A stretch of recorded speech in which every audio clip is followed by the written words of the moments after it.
Hello everybody, this is me, Jimmy McMillan. Let me explain to you, some of those who don't know, who I am and what I'm doing. First, I'm a Vietnam veteran. I reside in New York City. I rent Too Damn High Party headquarters is in Brooklyn, which I'm the founder of. I'm an undercover investigator. I wanted to get to the bottom of what was going on in housing because of so many people getting evicted. And I used myself as the avenue to get to the bottom of what was wrong with housing court.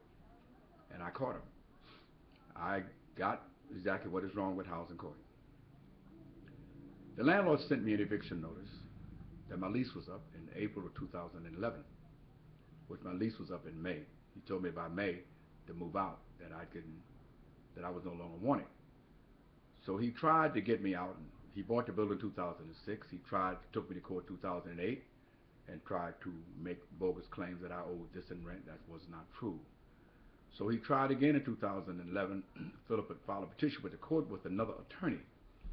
The attorney firm that they used was the attorney firm that was involved in the Stuyvesant Town case. I will post that information for you later, where they were considered and is considered by New York State Supreme Court as co-conspirators and racketeers, along with the judge that is being indicted, up for indictment, and indictment pending in New York State Supreme Court right now as I speak on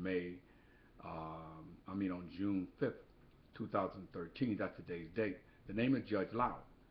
Now, in the housing case that I have currently, Judge Lau is the judge, and the attorney to represent the landlord is the same attorney who New York State considered co-conspirators and racketeers. Okay, now let me go back. When they first filed a petition with the court, they filed a petition under Judge Schreiber. Now, there was no due process. They was able to convince the judge that I did not live, that wasn't my primary residence. If there was a due process, they would have found out that was wrong.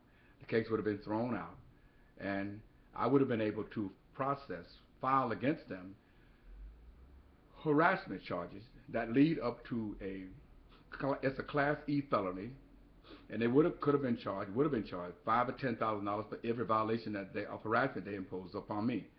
But Judge Schreiber did not do that. What Judge Schreiber did, because the landlord had sent my rent money back, he sent May 2011, he sent June 2011, so I gave it to my attorney, and my attorney at that point, on June 20th, got the landlords, to sign a stipulation indicating that they would not return the rent money anymore. In July, they ignored that order. They returned the rent. In August, they returned the rent. I called them in September and asked them why, because I knew about the stipulation. I asked them if I could send to them the months they turned, like May and June, and they told me clearly we were instructed not to accept any of your rent. So my lawyer told me to just keep paying the rent because the judge had ordered me to pay. But at the same time, the judge had ordered them not to accept it. 2011, at some point, Judge Stanley really took over the case in 2011.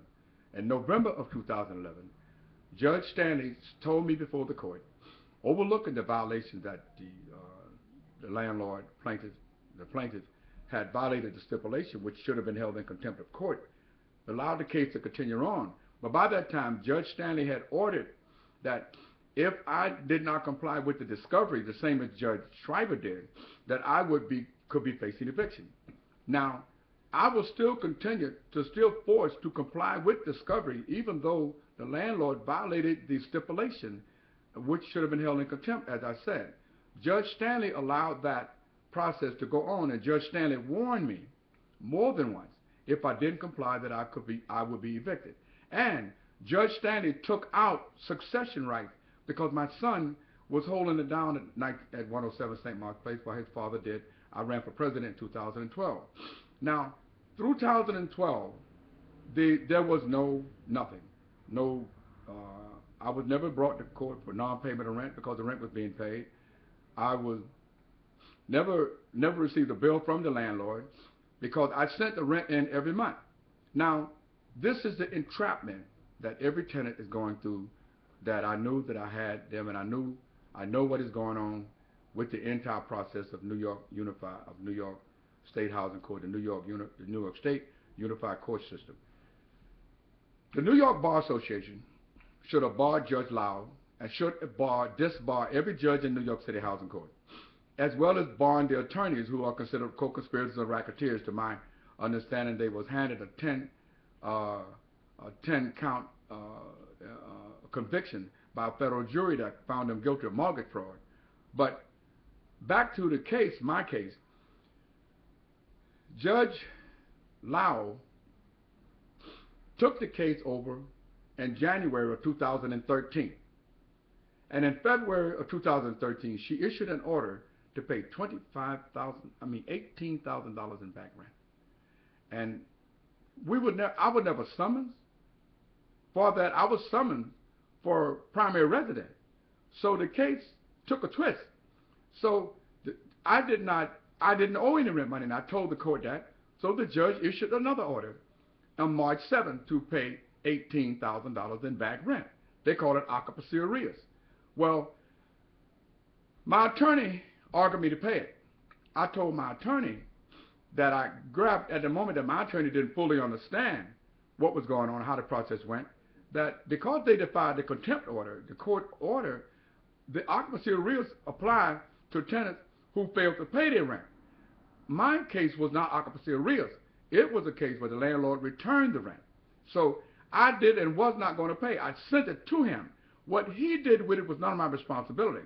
But moving forward to Judge Lau, on May 9th, 2013, Judge Lau ordered me to go to the bank and get the money because the landlord did not cash the deposit those checks. That's none of my business. I was ordered to pay, and I did.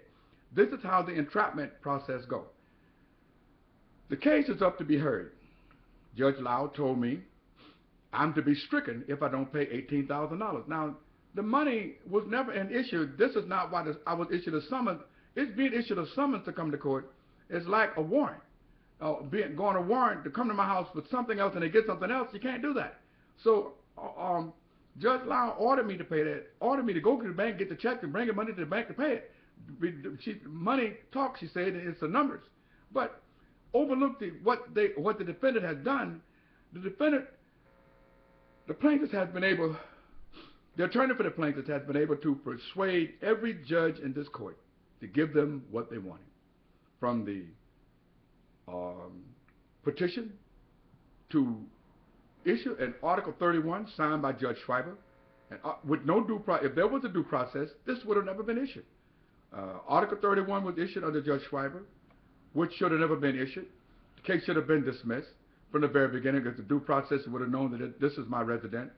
But because the process continued and never heard from anyone for the year 2012, only 2013, Judge Stanley got off the case in his own words, conflict of interest, because he was working with the attorney.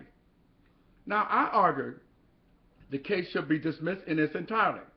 Judge Lau said to me that that judge was no longer on the case.